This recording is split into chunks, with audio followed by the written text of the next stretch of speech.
Hi friends, welcome to Niteshwar. Hi. Hi. எல்லாருக்கும் இனிய அன்னைய தின நல்வாழ்த்துக்கள். இந்த அன்னைய தினம் அப்படிங்கிறது எல்லாருமே இப்போ கொண்டாட ஆரம்பிச்சிருக்காங்க. அதாவது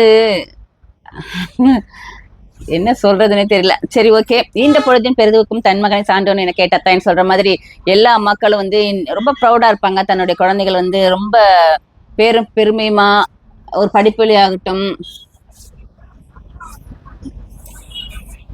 மெச்சூர்டா இருக்கிறதாகட்டும், எல்லா விஷயங்கள்லயுமே ஒரு சின்ன சின்ன மாற்றங்களோ சின்ன சின்ன வளர்ச்சியோ பார்க்கும்போது ரொம்ப சந்தோஷமா படுவாங்க, பெருமையா இருப்பாங்க. அது எல்லா பேரண்ட்ஸ்க்குமே உண்டு. அது இந்த குழந்தை அந்த குழந்தைன்னு இல்லை, ஸ்பெஷல் சைல்டு இல்லை அப்படின்ல, எந்த குழந்தையா இருந்தாலுமே கருவில் உருவானதுல இருந்து அதனுடைய மாற்றங்கள் வளர்ச்சிகள் எல்லாத்தையுமே ரசிக்கிறவங்க வந்து பெண்கள். இதுக்காக ஆண்கள் ரசிக்க மாட்டாங்கன்னு சொல்ல வரல. ஆண்களோட உழைப்பு எவ்வளவோ இருக்கோ அதே 4 மடங்கு உழைப்பு பெண்களுக்கு. அதனாலதான் வந்து தாய்மையை வந்து எல்லாருமே போட்டுறாங்க. தாய்மை ஏன் இவ்வளோ பெருமையா ஒரு தாய்நாடு தாய்மொழி அப்படிங்கிற அளவுக்கு உயர்வா நினைக்கிறாங்க அப்படின்னா, எவ்வளோ கஷ்ட நஷ்டங்கள் வரதான் செய்யுது. வாழ்க்கையில எல்லாத்தையும் தாங்கிக்கிட்டு ஒரு அம்மா தன்னுடைய குழந்தைய ரொம்ப சிறப்பா கண்ணும் கருத்துமா வளர்த்து பாதுகாத்து நல்ல ஒரு லெவலுக்கு கொண்டு வர்ற ஒரு காரணத்தினாலதான் வந்து இன்னைக்கு இந்த உலகத்துல அம்மாங்கிறது ஒரு சொல் வந்து ரொம்ப தனித்துவமா இருக்குன்னு நான் நினைக்கிறேன். இது கல்யாணம் ஆகாத வயசுல நம்மெல்லாம் எப்படி இருந்திருப்போம், கல்யாணம் ஆயிடுச்சு அம்மாவா ஆன பிறகு நம்மளுடைய சேஞ்சஸ் எப்படி இருக்கு அப்படிங்கிறது நமக்கே நல்லாவே உணர முடியும். அப்ப அம்மா கிட்ட எதிர்பார்ப்புகள், நம்ம வந்து நம்ம அம்மா கிட்ட நிறைய எதிர்பார்ப்போம். அதையே வந்து இன்னைக்கு நம்ம குழந்தைங்க செய்யும்போது சந்தோஷமா, எந்த முக செழிப்பும் இல்லாம சந்தோஷமா ஹாப்பியா செய்யும்போது அது வந்து நமக்கு ஒரு பூரிப்பா இருக்கும். அன்னைக்கு உட்காந்த இடத்துல இருந்து அம்மா இதை எடுத்துனோம் அதை எடுத்துருவான்னு சொல்லி கேட்கறவங்க நிறைய பேர் இருந்திருக்காங்க. அதே இன்னைக்கு நம்ம குழந்தைக்கு நம்ம செய்யற அளவுக்கு நம்ம தயார் பண்ணிக்கணும். ஆட்டோமேட்டிக்கா அது வந்துடும். ஒரு அம்மாவா ஆனதுக்கு அப்புறம் ஆட்டோமேட்டிக்கா அது தானாவே வந்துடுது. எவ்வளவு அடமண்டா ஒரு பொண்ணு வளர்ந்தாலுமே ஆஃப்டர் மேரேஜ் குழந்தைக்கு அம்மாவான பிறகு ஃபுல்லா டோட்டலி சேஞ்ச் ஆயிடுறாங்க. இதுக்கெல்லாம் வந்து தாய்மையோட சிறப்பு, தாய்மையோட வரம் அப்படின்னு தான் சொல்லலாம். கருவுல உருவான ஒரு குழந்தை ஆனா பெண்ணான்னு பார்த்து அது எப்படி வளர்க்கணும் என்ன ஏது அப்படிங்கிறதுலாம் இல்லை. அந்த குழந்தை வெளியில வரணும், நல்லபடியா வந்து இந்த சமுதாயத்துல ஒரு நல்ல பேரும் புகழமா இருக்கணும் தான் எல்லா பேரண்ட்ஸுமே எதிர்பார்ப்பாங்க. அந்த விதத்துல அதாவது நித்யஸ்ரீ வந்து நிறைய பேர் கேட்டிருந்தீங்க, ஏன் நீங்க ஸ்கேன் பண்ணி பார்க்கலையா என்ன ஏது நிறைய பேர் ஆரம்பத்துல கேட்டிருந்தீங்க. நான் கன்சீவா இருக்கேன்னு தெரிஞ்ச நாள்ல இருந்து ஸ்கேன் பண்ணும். 2ஆம் 3ஆம் மாசம் 5ஆம் மாசம் அவங்க சொல்ற டைம் எல்லாம் போய் பண்ணும். ஆனா எந்த பிரயோஜனமே இல்லை. இது இப்படிதான் நடக்கணும்னு இருந்தது, வந்துட்டா. ஆனா நம்ம என் கைக்கு வந்ததுக்கு அப்புறம் அதை எப்படி கொண்டு போகணும் அப்படிங்கறத வந்து நான்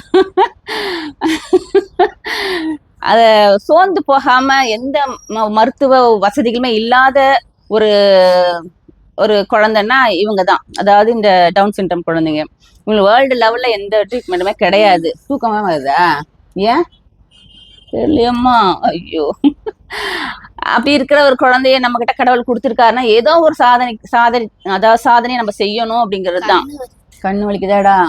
சரி, மருந்து ஊத்தி விடுறேன். என்ன லைட்டா? சரி, இல்லைன்னா நம்ம தான் கருப்பா தெரியுமே, வெளிச்சமே கிடையாது. ஓகே, அப்படி நினைச்சு ஒரு 6 மாசம் தான் உங்க குழந்தை இருக்கும் அப்படின்னு சொல்லி கையில வாங்கின குழந்தை இந்த குழந்தை. அப்ப எப்படி இருக்குன்னு நினைச்சு பாருங்க. எங்க மனநிலை 6 மாசம் தான் இருக்குன்னு சொல்லி கொடுத்து சோர்ந்து போகாம ரொம்ப மன தைரியம் வேணுதுக்கெல்லாம் அந்த வார்த்தையை கேட்ட பிறகுலாம் நீ எழுந்து போ, மனசு திடப்படுத்திக்கிட்டு அதை பத்தி அதோட முடிச்சாச்சு. சரி, உங்களால ட்ரீட்மெண்ட் பண்ண முடியுமா? நான் முடியாதுன்னு சொல்லிட்டாரு. ஓகே, டிஸ்சார்ஜ் பண்ணி வீட்டுக்கு வந்து என்ன பண்ணுறதுன்னு தெரியாம தவிச்சு, இப்ப இருக்கிற வளர்ச்சி விஞ்ஞான வளர்ச்சிகள்லாம் அப்பெல்லாம் கிடையாது. ஸ்டெப் பை ஸ்டெப்பா ஒவ்வொன்றா தெரிஞ்சு இந்த அளவுக்கு கொண்டு வந்திருக்கோம். இதை வந்து எப்படி சொல்றது, எல்லா எதிர்ப்புகள் மீறி சில பேர் சொல்லுவாங்க, ஏன் வச்சிருக்கீங்க, ஹாஸ்டல்ல விட்டுருங்க, அனாதாசிரமத்துல விடுங்க, அங்க விடுங்க இங்க விடுங்க, ஏன் நீங்க கஷ்டப்படுறீங்க. நிறைய பேர் நிறைய கமெண்ட்ஸ் எல்லாம் கேட்டுதான் ஒவ்வொரு ஸ்பெஷல் சைல்டோட அம்மாவும் வந்திருப்பாங்க. இப்ப சாதாரண ஒரு குழந்தை இருக்குன்னா அவங்க எல்லாமே அவங்க எதிர்பார்ப்புகள் வேற மாதிரி இருக்கும். இப்படி அப்படி வளர்க்கணும் அப்படின்னா எங்க குழந்தைங்களை நாங்க வளர்க்கும் போது உண்மையில சொல்லணும்னா நான்லாம் ரொம்ப ஃபீல் பண்ணது தெரியுமா. ஒரு 8 வயசு வரைக்குமே நான் அவன் அம்மானே கூப்பிட்டதே கிடையாது. அப்பா அப்பான்னு தான் கூப்பிடுவா. அப்படியே உயிர் உருகி போயிடும் எனக்கு. இப்ப கூட அழுதானாலும் அப்பான்னு தான் அழுவா. அம்மான்னு கூப்பிட மாட்டேன், ஏன்டி அம்மான்னு கூப்பிட மாட்டேன் அப்படிங்க அந்த அஞ்சலி படத்துல சொல்ற மாதிரிதான், அம்மான்னு கூப்பிடாண்டி அப்படின்னு தான் எனக்கு அழுகையா வரும். இப்ப யாருங்க என்ன அம்மானே கூப்பிட மாட்டா அப்படிங்கிற மாதிரி.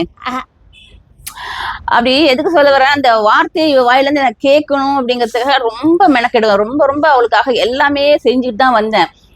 எப்படா நம்ம அம்மான்னு கூப்பிடுவா அப்படின்ட்டு. ஆனா இப்ப செல்லக்குட்டி என்ன எப்பயுமே அம்மா அம்மான்னு கூட்டிட்டு என் கூடிய சுத்திட்டு இருக்கு செல்லம். என்ன எந்த அளவுக்கு பிடிக்குமோ அவங்க அப்பாவை பிடிக்கும், அவங்க அப்பாவை பிடிக்கிற அளவுக்கு என்ன பிடிக்கும், விட்டே கொடுக்க மாட்டா. எப்ப பார்த்தாலும் என் கூட சண்டை போட்டுக்கிட்டே இருப்பா, பிரியா கூட சண்டை போடுவா. ஓகே, இந்த தாய்மை இன்னைக்கு எல்லாம் அன்னைய தினம் கொண்டாடுறாங்க. இன்னும் நிறைய நம்ம அம்மா உயிரோட இருக்கும்போது நிறைய பண்ணியிருக்கணுமே, செஞ்சிருக்கணுமே. விளையாட்டுத்தனமா நிறைய நாங்க பண்ணியிருக்கோம். ரொம்ப குழந்தைத்தனமா வந்து நிறைய பண்ணியிருப்போம். ஆனா நம்ம அம்மா நம்மளை விட்டு போனதுக்கு அப்புறம் நம்ம கிட்ட இல்லை அப்படிங்கும் போது தான் நமக்கு தோணும் பல விஷயங்கள். ஐயோ அம்மா அப்பா இருக்கும்போது நல்லா பண்ணிருக்கலாமே. அப்பா கூட மைண்ட்ல அவ்வளவு வர மாட்டேங்குது, ஆனா அம்மாவுக்கு நிறைய செஞ்சிருக்கலாமோ, இதை பண்ணிருக்கலாமோ அப்படின்னு நிறைய ஆசைகள். இப்படி மனசு இந்த ஒரு ஸ்டேஜ்ல எனக்கு நினைக்க தோணுது.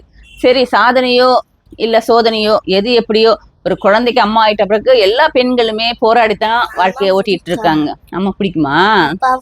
அம்மா அப்பா பிடிக்கும், அம்மா பிடிக்கும்ல.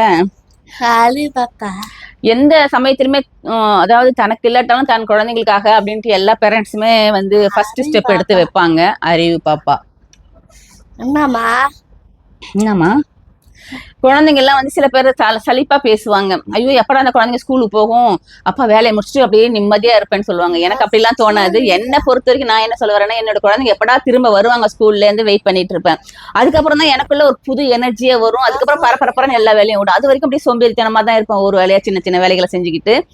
இவங்க எல்லாம் வந்ததுக்கு அப்புறம் தான் எனக்குள்ள ஒரு புது ரத்தமே பாயற மாதிரி இருக்கு. எனக்கு அவ்வளவு எனர்ஜெட்டிக்கா கொடுப்பாங்க என்னுடைய குழந்தைங்க. எனக்கு அதனால ஒரு டயர்டே இருக்காது. எனக்கு டயர்டா அப்படிங்கிற மாதிரி எனக்கு என் குழந்தைங்க தான் பூஸ்ட், ஹார்லிக்ஸ் எல்லாமே. அம்மா அம்மா அம்மான்னு சொல்ல சொல்ல எனக்குள்ள ஒரு அப்படியே புது வைப் உருவாகிட்டே இருக்கும். இப்போ கொஞ்சம் உடம்பு முடியல, என்னடா வயசுக்கேற்ற பல பிரச்சனைகள் வரும்போது என்னை தாங்கி பிடிக்கிறதும் இவங்க தான். இந்த விதத்துல ரொம்ப ப்ரௌடா ஃபீல் பண்றேன். ஒரு அம்மாவா, நல்ல அம்மாவா கெட்ட அம்மாவாலாம் தெரியாது. ஆனா என் குழந்தைங்க வந்து நான் நல்ல அம்மாவா கெட்ட அம்மாவா?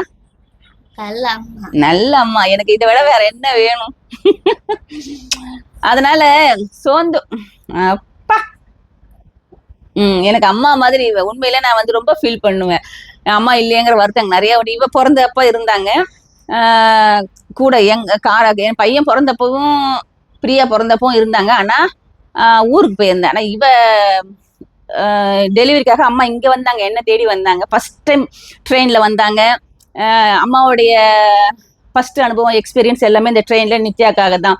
ரொம்ப பயப்படுவாங்க அம்மா. தன்னம்பிக்கை தைரியம் நிறைய இருக்கு. ஆனா வெளி பயப்பட மாட்டேன்ல, வெளி பழக்க வழக்கங்கள்லாம் அவ்வளவா கிடையாது. அதனால ரொம்ப பயப்படுவாங்க வெளியில வர, பஸ்ல ஏற, இந்த மாதிரிலாம். ஆனா இவளுக்காகங்கிறது அடுத்தது, தான் பொண்ணு கஷ்டப்படுறாளே அப்படிங்கிறதுக்காக அவ்வளவு தூரத்துல இருந்து வந்தாங்க. 10 நாள் தங்கி இருந்தாங்க. ரொம்ப கிரிட்டிக்கலா இருந்தது இவளுடைய டெலிவரி டைம்லாம். 1 வீக் ரொம்ப கஷ்டப்பட்டு, அதுக்கப்புறம் லாஸ்ட் டைம்ல வந்து நாகர்கோயிலுக்கு போங்கன்னு சொல்லி எழுதி கொடுத்து, அம்மாவும் கூடவே வந்து ஹாஸ்பிட்டல்ல தங்கி, இதெல்லாம் நினைச்சு பார்த்தா மறக்க முடியாத ஒரு மெமரி. இவ்வளவு எனக்கு அவ்வளவு பிடிக்கும். அம்மா ஹாஸ்பிட்டல்ல இருந்தேன். அந்த மாதிரி என்னுடைய அம்மாவோட பெருமைகள் சொல்லிட்டே போலாம். அம்மாங்கிறவங்க எல்லாருக்குமே ரொம்ப ஸ்பெஷல் தான். அதனால இன்னைக்கு அன்னைய தினம் கொண்டாடுற எல்லா மக்களுக்கும் வந்து நான் வந்து நிறைய குழந்தைங்க இப்பெல்லாம் ஸ்பெஷலா. இப்ப பிரியா கூட இன்னைக்கு எனக்காக ஏதோ கேசரியில கேக் மாதிரி பண்ணி எனக்கு கொடுத்தா. நான் எதிர்பார்க்கவே இல்லை. அதெல்லாம் ஒரு சின்ன சந்தோஷம். என்னடா மயக்கமா வருதா? வெயில் கடுமையா இருக்கு, தாங்க முடியல. எவ்வளவுதான் நம்ம ஏசிக்குள்ள இருந்தாலும் ஒரு சில நேரங்கள் வெளியில போகணும் வரணும், அந்த மாதிரி நேரங்கள்ல உடம்பு ரொம்ப தாங்க முடியல. ஒரு 2 நாள் மதுரையில போய் சர்ப்ரைஸ் அப்படி சுத்திட்டு வந்தோமா, எதிர்பார்க்காம. நிறைய பேரு அங்க பார்த்து நித்யஸ்ரீய ரொம்ப என்ன சொல்றது, பெருமையா அப்படியே பூரிப்பா பார்த்தாங்க. நித்யஸ்ரீ கூட பேசினாங்க. அவ்வளோ வெயிலையும் எங்களுக்கு அவங்க பேசுனது சந்தோஷமா இருந்தது. எதையுமே பொருட்படுத்தல, அவ்வளோ ஒரு ஹாப்பியா இருந்தது அவங்க பேசுனது. அவ்வளவு கூட்டத்துல தேடி கண்டுபிடிச்சி நித்யஸ்ரீயே அப்படியே ஒரு பொக்கிஷமா பார்த்தாங்க. இப்ப நிறைய பேர் கமெண்ட்ஸ் பண்ணிருந்தீங்க, ஏன் மதுரைக்கு வந்தீங்க சொல்லவே இல்லை, நெக்ஸ்ட் டைம் வந்தா வாங்க கண்டிப்பான்னு சொல்லியிருந்தீங்க. இது சடனா நாங்க போட்ட ப்ரோக்ராம் தான். எங்களால எப்படி அதை என்ஜாய் பண்ணி உடனே டக்குன்னு கிளம்பிட்டோம். போறோம் அப்படிங்கிறத நான் எந்த ஒரு வீடியோலாம் நான் அப்லோட் பண்ணவே இல்லை. சட்டுன்னு கிளம்பி போயிட்டு உடனே கிளம்பி வந்துட்டோம். அதனால நாங்கள் ஸ்டே பண்ண முடியல. உங்க எல்லாருடைய அன்புக்கும் நன்றி நன்றி நன்றி. நிறைய பேர் கமெண்ட்ஸ் பண்ணியிருந்தீங்க மதுரை விழாக் பத்தி. ரொம்ப நன்றி. எனக்கு ஃபர்ஸ்ட் எக்ஸ்பீரியன்ஸ். என்னால முடிஞ்ச அளவுக்கு வீடியோ எடுத்திருந்தேன்னா ரொம்ப சந்தோஷம். அந்த மல்லிகைப்பூவே இல்லைன்னு சொல்லி ஒருத்தவங்க கமெண்ட்ஸ் பண்ணு. வாசமே இல்லை, துளி கூட வாசமே இல்லை அதுல. சரி ஓகே, ஆனாலும் அவர் அழகுக்காக வாங்கி வச்சுக்கிட்டும் மெமரியா இருக்கட்டும்னு சொல்லிட்டு ரொம்ப ஹாப்பியா அந்த மதுரை அந்த அனுபவம் சித்திரை திருவிழா பார்த்ததுங்கிறது எங்க வாழ்க்கையில மறக்க முடியாத ஒரு ஃபர்ஸ்ட் எக்ஸ்பீரியன்ஸ். ரொம்ப சூப்பரா இருந்தது. ஓகே, அதுக்கப்புறம் என்ன சொல்லணும், நிறைய பேசணும் தான். நிறைய பேசி பேசி பேசி அப்படியே மனசுக்கெல்லாம் கொட்டி தீக்கணும்னு ஆசையா இருக்கு. ஆனா அது சரிப்பட்டு வருமானு தோணலை. சில விஷயங்கள் வந்து சரி போ, இதுவும் கடந்து போகணும், நம்ம சாதிச்சதுக்கு அப்புறம் பேசணும் அப்படின்ட்டு ஓரளவுக்கு உங்க கண் முன்னால பாத்துட்டு இருக்கா. இப்ப வெயிட் லாஸும் கொஞ்சம் கொஞ்சமா பண்ணிட்டே தான் வரேன். இப்ப நல்லா சேஞ்சஸ் தெரியுது.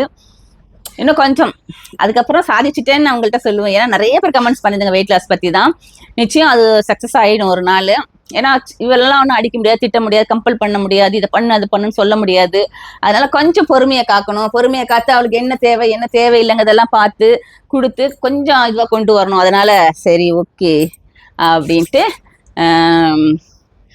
என்னுடைய அந்த வெயிட் லாஸ் ஜெர்னியும் போயிட்டு இருக்கு. நல்லா இருக்கா? அந்த எங்க எதுக்கு சொல்ல வரேன், என்னோட அம்மா மாதிரி பொறுமை, நிதானம், ஒரு அன்பு, பாசம், கனிவு, ஈவு, இறக்கம், தயால குணம், இது எல்லாமே இவங்கள்ட்ட இருக்கு. அவ பிரியா கொஞ்சம் ரகடா இருப்பா, ஆனா மனசு வந்து ரொம்ப சாஃப்டானது. வெளியில பார்க்க அப்படி இருப்பா, ஆனா உள்ளுக்குள்ள ரொம்ப இலகின மனசு, குழந்தை மனசு. அவளுக்கு எதுவுமே தாங்கிக்க முடியாது. ஆனா இவ பார்க்க கொஞ்சம் சாஃப்டா இருப்பா. ஆனா இவ ரொம்ப ஒரு எப்படி சொல்றது, அம்மா மாதிரி வளர்ந்துட்டியா, எல்லா குணங்களுமே அவளுக்கு நிறைஞ்சிருக்கு. வெளியில போனா கூட ஏதாவது ஒரு குழந்தைய பார்த்தா ரொம்ப முடியாத குழந்தைங்களோ இல்ல இது ஏதோ ஒரு குழந்தைய பார்த்தா ரொம்ப அப்படி எமோஷனல் ஆயிடுவா. நிறைய குணங்கள் விட்டு ஸ்பெஷலாவே நிறையாவே இருக்கு. ரொம்ப பெருமையா இருக்கும். ஒரு அம்மாவா சந்தோஷமா இன்னைக்கு என்னுடைய வாழ்க்கையில இந்த அன்னைய தினத்தை கொண்டாடுறது எனக்கு ரொம்ப பெருமையா இருக்கு. என்னுடைய முத்தான 3 குழந்தைகளுக்கு அம்மாவா நான் அந்த வாழ்க்கையில இன்னும் நிறைய சாதிக்க வேண்டியது நிறைய இருக்கு. உங்க எல்லாருடைய வாழ்த்துக்களும் எனக்கு கண்டிப்பா வேணும். மன தைரியம், தன்னம்பிக்கை அப்படிங்கிறது நம்ம கூட இருக்கிறவங்களை பொறுத்துதான் இருக்கு. நம்ம எதுக்கு எதுக்கும் சாரி சொல்றா, எதுக்குமா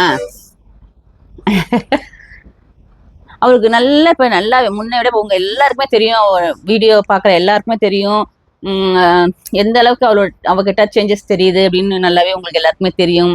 இதுக்கெல்லாம் ஒரு அம்மாவா நான் என்ன கைமாறு பண்ண போறேன்னு தெரியல.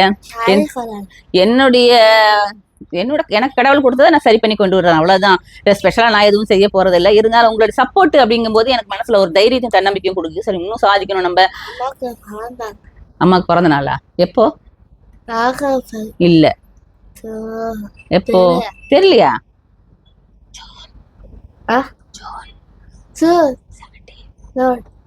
எப்ப? ஜூன் 17. பிரியா ஆகஸ்ட் போய் பிரியாவுக்கு. அப்பாக்கு உனக்கு பிப்ரவரி 12. எல்லா மெமரிஸ் எல்லாம் சூப்பரா வந்துருச்சு. ஓகே, கடவுளோட அருளால உங்களுடைய ஆசீர்வாதத்தால இன்னும் மேல் மேல வளரணும். இவ முடிஞ்சுதா? சரி ஓகே. அடுத்து என்ன கிளாஸ் போற? 11th. Okay bye. மறுபடியும் எல்லாருக்கும் ஹாப்பி உமன்ஸ் டே வாழ்த்துக்கள். மதர்ஸ் டே, உமன்ஸ் டே இல்ல மதர்ஸ் டே. Mother's day. ரொம்ப டங் ஸ்லீப் ஆகுது, உணர்ச்சி வசப்பட்டு போயிடுறேன்னா எனக்கு என்ன பேசுறதுன்னு தெரியாம சில நேரங்கள் தடுமாற்றங்கள் வந்துடும். ஃப்ளோவா பேசாதான் பேசிக்கிட்டே போவேன். ஆனா சில நேரங்கள் அப்படியே மனசுக்குள்ள உணர்ச்சிகள் இருக்குமா, அதை வெளிப்படுத்த அப்படியே ஒரு மாதிரி ஆயிடும். ஓகே, எல்லாருக்கும் மறுபடியும் அன்னைய தின நல்வாழ்த்துக்கள். பாய். தேங்க்யூ ஃபார் வாட்சிங். அப்பா ரொம்ப ஹாப்பி. நீங்களும் ஹாப்பி, நானும் ஹாப்பி, எல்லாரும் ஹாப்பி.